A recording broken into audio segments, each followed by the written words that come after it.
नमस्कार दोस्तों। 2 दिन से सोशल मीडिया पर एक वीडियो वायरल हो रहा है।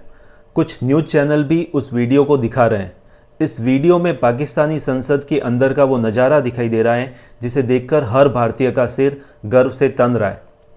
उस वीडियो में पाकिस्तानी संसद के भीतर पाकिस्तान मुस्लिम लीग पार्टी का सांसद अयाज सादिक बहुत स्पष्ट शब्दों में बता रहा है कि पाकिस्तान के सेनाध्यक्ष जनरल कमर बाजवा के माथे से उस समय पसीना निकल रहा था और उसके पैर कांप रहे थे जब वो उस सर्वदलीय बैठक में शामिल होने आया था, जिस बैठक में पाकिस्तान का विदेश मंत्री शाह महमूद कुरैशी हम लोगों को बता रहा था कि अगर पाकिस्तान ने विंग कमांडर अभिनंदन को नहीं छोड़ा तो भारत आज रात 9 बजे हमला कर देगा।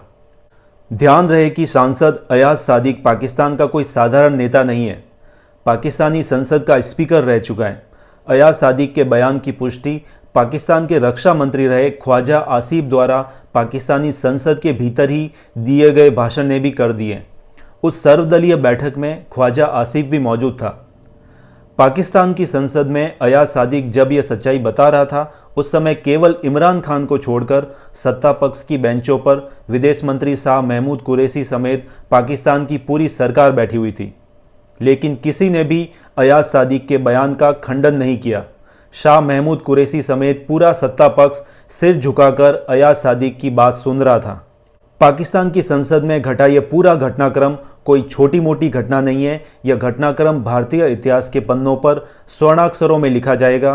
पिछले 73 वर्षों के दौरान ऐसा नज़ारा कभी नहीं देखा गया है। 1971 और 1965 के युद्ध के बाद भी यह स्थिति नहीं थी कि भारत के डर से पाकिस्तान के आर्मी चीफ की टांगें कांपने लगी हो।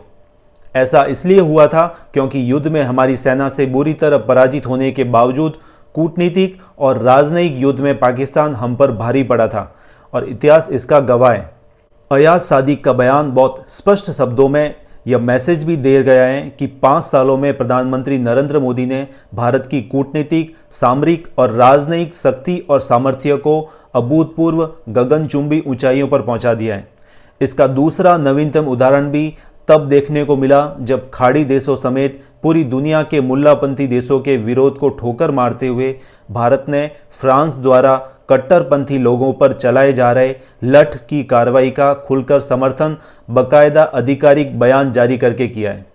ये पूरा घटनाक्रम उन बेचैन बेताब लोगों को भी मैसेज दे रहा है जो प्रधानमंत्री मोदी के साहस, शक्ति और संकल्प को फरीदाबाद या ऐसी ही कुछ अन्य घटनाओं को कसौटी बनाकर परखने लगते हैं।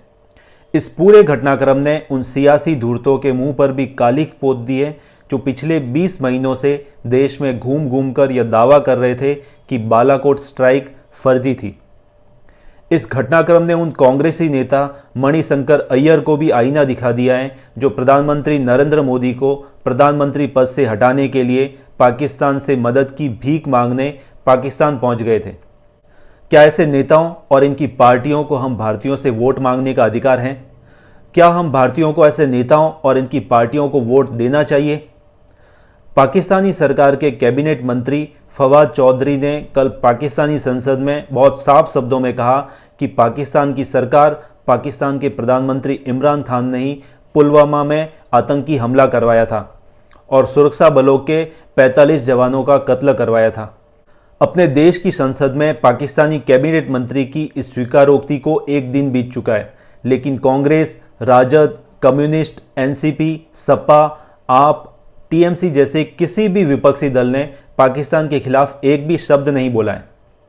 भारतीय सुरक्षा बलों के 45 जवानों का कातिल पाकिस्तानी प्रधानमंत्री के होने के पाकिस्तानी ऐलान के बावजूद राहुल, प्रियंका, अखिलेश, तेजस्वी, केजरीवाल ने चुप्पी साध ली है। ये सभी नेता पाकिस्तान की सरकार, पाकिस्तान के प्रधानमंत्री इमरान खान के खिलाफ एक शब्द बोलने से बच रहे हैं। यहाँ तक कि इनमें से किसी ने भी पाकिस्तान सेना, सरकार और उसके प्रधानमंत्री इमरान खान के खिलाफ एक ट्वीट तक नहीं किया है। इसके बजाय कांग्रेस प्रवक्ता न्यूज़ चैनलों की बहसों में भारत की सरकार और भारत के प्रधानमंत्री के खिलाफ जहर उगलने में जुटे हुए हैं। क्या ऐसे नेताओं और इनकी पार्टियों को हम भारतीयों से वोट मांगने का अधिकार है? क्या भारतीयों को ऐसे नेताओं और इनकी पार्टियों को वोट देना चाहिए? ध्यान रहे कि पुलवामा में सुरक्षा बलों के 45 जवानों के कत्ल के जवाब में भारतीय वायुसेना ने बालाकोट पर हमला करके लगभग 300 पाकिस्तानी आतंकवादियों को मौत के घाट उतार दिया था। तब यही नेता भारतीय वायुसेना को, भारत की सरकार को, भारत के प्रधानमंत्री को झूठा घोषित करने में जुट गए थे। भारतीय वायुसेना से सबूत मांगने में जुट गए थे। इसलिए अंत में वही सवाल फिर एक बार कि क्या ऐसे नेताओं और इनकी पार्टियों को हम भारतीयों से वोट मांगने का अधिकार है? क्या हम भारतीयों को ऐसे नेताओं और इनकी पार्टियों को वोट देना चाहिए? अभी के लिए बस इतना ही। Thank you very much. जय हिंद।